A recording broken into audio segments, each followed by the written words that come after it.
ဒီနေ့မှာတော့ KD မှာ3990တောင်ပေးရတဲ့အဇန်လန်းနဲ့ DD ဆိုင်ကိန်းနဲ့ပွဲချမ်းပြမှာဖြစ်ပါတယ် KD မှာအဇန်စူးစားပြီးတဲ့နောက်မှာတော့ DD ဆိုင်ကိန်းတောင်ဝယ်စီးနိုင်တာပြိတ္တကြီးရဲ့ KD ရဲ့ DD ဆိုင်ကတခြားဆိုင်ကိန်းနဲ့မတူပြိတ္တကြီးရဲ့ဆိုင်ကလည်းစီးလို့ရတယ်တစ်နှစ်လည်းပြစ်လို့ရတယ်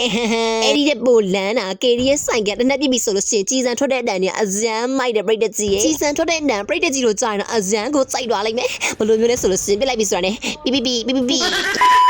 ဟိုဘက်ကအမျိုးသမီးကလည်း KD မှာအားစားပြီး KD နဲ့တူတဲ့ဆိုင်ကရုပ်ဝယ်စီးတာပြိတ္တကြီးရေ KD တို့စမ်းမချင်းနေရမသိဘူးကိုဘက်က2ယောက်စော KD မှာစိတ်ကြီးမမိတာပါတဲ့ဝေလုံးဆောက်လိုက်တာကိုပဲတော်ကေးသွားပါတယ်နေအောင်ပြိတ္တကြီးတို့ KD မှာ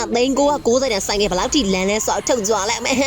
ဆိုင်ကဘယ်လောက်ရမ်းမိုက်လဲဆိုလို့ရှိရင်လေးပေါ်ပြန်သွားတာလူများလူမြည်ကြီးပေါ်နေမောင်းတာမဟုတ်ဘူးရန်ဒီဘက်ကကိုဝဲနဲ့မျိုးသမီးအဇန်းကိုစမ်းနေတာဇော့မှာတာတုခေါ်လိုက်အားလုံးတာတုခေါ်လိုက်ကြတာဒုပါစေ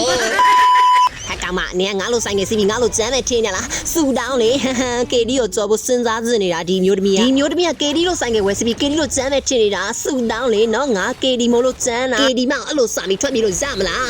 ပုတ်ပဲနေပနေရောက်ဖို့မှာပေါ့ကိုလဲတော်ကြီးကဝဲမစာနင်းလားလက်ဒီစင်ထွက်ခဲ့လိုက် KD မအဇန်းစမ်းနေပြနဲ့တွေ့နေတယ်ဘာမှမလုပ်နိုင်ပါဘူး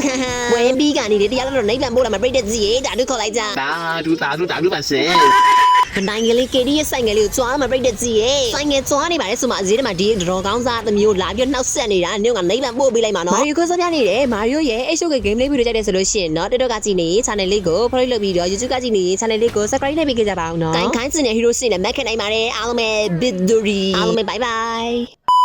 အော်နောက်ကရင်အင်္ဂိမ်းတွေကို12လပဲ16ရက်နေ့မှာရောက်ရှိနေတဲ့ Christmas gift box event လေးကနေ limited token 1800ကိုဘယ်လိုရိုက်ရမလဲဆိုတာကိုမာရီယိုတရားလေးရှင်းပြပေးပါမယ်။ဂိမ်းထဲကိုတရက်လင်းတစ်ချိန်လုံးဝင်မယ်ဆို limited token 20တနေ့ကိုဂိမ်းတစ်ပွဲကစားမယ်ဆိုရင် limited token 20ကိုယ့်ရဲ့လက်ဆောင်ကုတ်ကိုတငယ်ချင်းကိုပေးပို့ပြီးကူညီခိုင်းတာပဲဖြစ်ဖြစ်တငယ်ချင်းလက်ဆောင်ကုတ်ကိုကိုကပဲပြန်ပြီးကူညီလိုက်တာပဲဖြစ်ဖြစ် limited token 40အဲ့ဒါအပြင်ကူညီလိုက်တဲ့လက်ဆောင်ကုတ်လေးတွေကနေတစ်ဆင့် Christmas box လေးတွေကိုရရှိမှာဖြစ်ပြီး Christmas box လေးတွေကနေ limited token 30 40ဒါမှမဟုတ်80တုံးခုတွေကနေတခုခုကြာပဲရရှိနိုင်မှာဖြစ်ပါတယ်။ event လေးရဲ့ကြာခြင်းဆိုရင်တော့20ရက်တိတိဖြစ်ပေမဲ့အခုလက်ရှိမှာတော့ event ရဲ့ကြာခြင်းက10ရက်ပဲကျန်ရှိနေတော့ပါတယ်အားလုံးပဲမင်္ဂလာပါမာရီယိုဖြစ်ပါတယ်နောက်နေ့ဗီဒီယိုပေးကြမယ်နော်အားလုံးပဲ bye bye